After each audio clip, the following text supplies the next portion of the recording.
सौतेला है पर भाई तो भाई है। ये कौन व्यक्ति है जो कह रहा है किसी दूसरे व्यक्ति के बारे में कि ये सौतेला है लेकिन भाई तो भाई है। क्रिकेट राष्ट्र के दर्शकों, आपका स्वागत है। मैं हूं आपका होस्ट आशीष शुक्ला।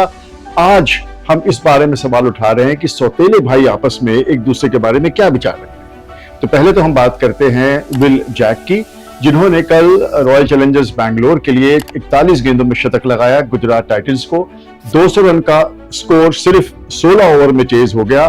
वो विल जैक्स जिनके शुरुआत के 17-20 गेंदों पे ही आए थे, बाकी के 21 गेंदों में उन्होंने जो कुटाई की है उससे कोई भी गेंदबाज गुजरात टाइटंस का बच नहीं पाया। बड़े बड़े नाम थे, राशिद खान 4 छक्के खा गए एक ओवर में, मोहित शर्मा 4 छक्के खा गए एक ओवर में। मोहित ने 2 ओवर में 41 दिए और राशिद ने भी 4 ओवरों में 51 से ज्यादा रन दे दिए।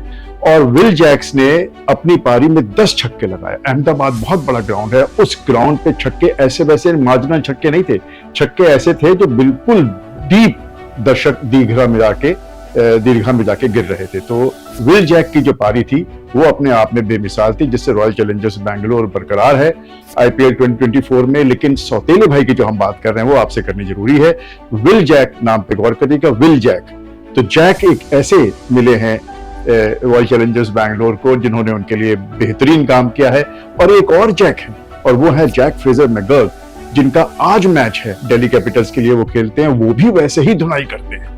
और जैक फ्रेजर मैकगर्क से आज Kolkata night Riders Eden gardens में ये मैच है। कोलकाता नाइट राइडर्स के गेंदबाज डर रहे होंगे क्योंकि उनकी भी गेंदबाजी, कोलकाता नाइट राइडर्स की गेंदबाजी पिछले कुछ मैचों में बहुत पिट रही है। इन दोनों जैकों में फर्क क्या है? फर्क यह है कि जो रॉयल चैलेंजर्स बैंगलोर के जैक हैं उन्होंने मिडिल ओवर में छक्के मारे, जब फील्ड पूरी फैली होती है, जब आप बाउंड्री पे कैच आउट हो सकते हैं, वो उनका एक बड़ा जबरदस्त कारनामा था।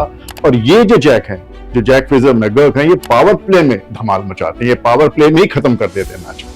तो ये दोनों जैक, एक जैक दिल्ली कैपिटल्स का, एक जैक रॉयल चैलेंजर्स बैंगलोर का, सौतेले भाई हैं लेकिन काम एक ही करते हैं। तो ये था हमारा आशय कि सौतेले भाई हैं पर भाई तो भाई है। तो मैंने आपको कल के मैच के बारे में बता दिया, मैंने आपको ये भी बता दिया कि आज जो मैच है उसमें जैक फ्रेजर मैकगर्क से कोलकाता नाइट राइडर्स क्यों डरेगा। एक मैच और है जिसके बारे में बात नहीं हुई, वो था सनराइजर्स हैदराबाद का चेन्नई सुपर किंग्स के साथ मैच। सनराइजर्स हैदराबाद बुरी तरह से 78 रनों से चेन्नई सुपर किंग्स के आगे हारी और दूसरी बार चेस करते हुए हैदराबाद की बैटिंग फेल हुई। एक चीज समझ के बाहर है, जब आप चेस करते हुए हारते हैं तो टॉस जीत के आप पहले क्यों बल्लेबाजी लेते हैं? पहले जब आप खेलते हैं तो आप 277-277 रन बनाते हैं। जब आपसे चेस इतनी खराब होती है तो भाई चेस करो ही क्यों, पहले क्यों नहीं खेलो? टॉस भी तो आप ही ने जीता था। खैर, जो कुछ भी हुआ, चेन्नई खुश हो गई इस जीत के साथ, क्योंकि चेन्नई एक बार फिर से नंबर 3 पर आ गई है और नंबर 4 पे हैदराबाद खिसक के आ गई। नंबर 2 पे अभी भी केकेआर है, 1 नंबर पर राजस्थान रॉयल्स है। अगर आप राजस्थान रॉयल्स के 16 पॉइंट छोड़ दें तो बाकी की 5 टीमें ऐसी हैं जो 10-10 पॉइंट जिनके हैं, और इसका मतलब है कि क्वालिफाई करने के लिए प्लेऑफ में एक जबरदस्त संघर्ष होने वाला है। नीचे की जो 4 टीमें हैं उसमें मुंबई इंडियंस हो गई, रॉयल चैलेंजर्स बैंगलोर हो गई, पंजाब किंग्स हो गई, गुजरात टाइटंस हो गई। तो ये नीचे की टीमों को ऊपर आने में बड़ा मुश्किल होगा, भले ही रॉयल चैलेंजर्स बैंगलोर ने कल मैच जीता हो। तो हम ये आपसे कह दें कि जो आज मैच है, जो दिल्ली का कोलकाता नाइट राइडर्स का मैच है, उसमें हमें ये लग रहा है कि जो भी टीम चेस करेगी वो ये मैच जीतेगी। उसके आगे प्रेडिक्शन करना मेरे ख्याल से बेवकूफ़ी होगी, क्योंकि कल हम बेवकूफ़ बन गए। कल हमारे दोनों प्रेडिक्शन खराब गए और मुझे बड़ा रोना आ रहा है, लेकिन मैं क्या करूं, रुमाल है नहीं मेरे पास।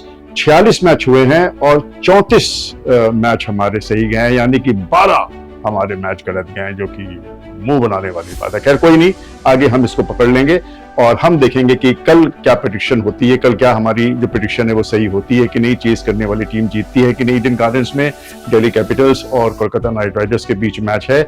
और तब तक, जब तक हम इस बारे में जानें और कल हम इस बारे में खुलासा करें, मैं आपका होस्ट आशीष शुक्ला आपसे विदा लेता हूं। Good bye, good luck.